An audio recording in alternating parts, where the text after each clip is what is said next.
And maybe you can support Louis van Gaal when you believe in him. Okay? Okay.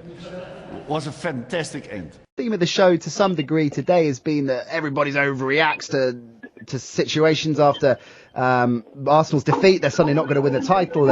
But after the defeat yesterday and Van Gaal's comments specifically alluding to resigning, that in a very odd manner, particularly on the back of difficult press conferences in the last week or so, do you think his time is up?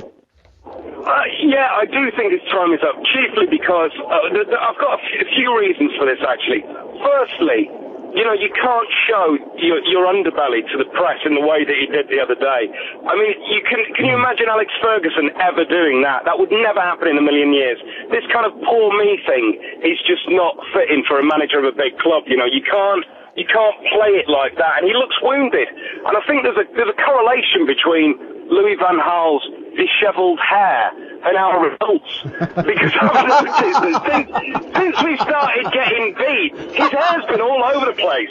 Right? And I think he needs to get his GHD straighteners out, he needs to sort his head out, and he needs to get back on it. But I think also...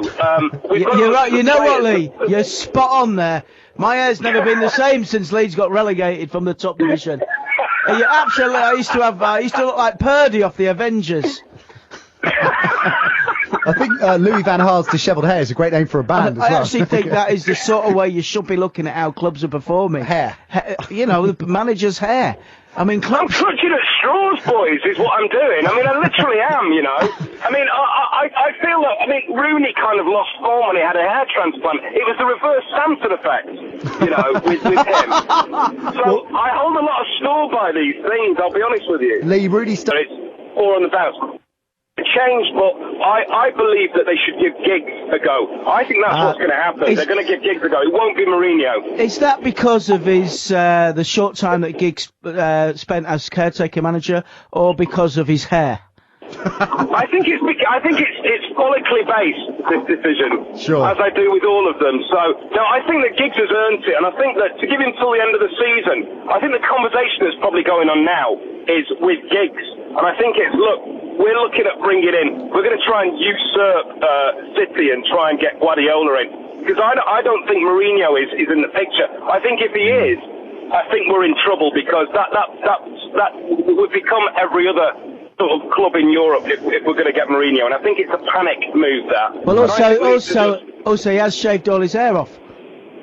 Yes, that's a good point. You've got nothing. You've got no way of looking at the potential form when he's got a number one. Can't. And I guess Benitez is ruled out as well. Lee. I know you're clutching at straws, but you're definitely onto something here. Yeah. This could become a whole new form of statistical sports science. This is the most animated. It's the most animated he's been all show, Lee, to be honest. Lee, moving forwards then, so an ideal situation you think would be to give Ryan Giggs a caretaker role to the end of the season and aim for Guardiola. Is that what you'd like to see? That's what I prefer, but I mean, there's a lot of people that, I'm getting a load of texts from mates that United who are saying things like, but is Giggs ready for the job? Well, we're never going to know until he's given a run at it. I think he's earned it. I think you're making a good claim, I do. I said the same yesterday. Do you think maybe they could bring in more of a fringe manager? Oh, painful. And maybe you can support Louis van Gaal when you believe in him. Okay? Okay. Was a fantastic end.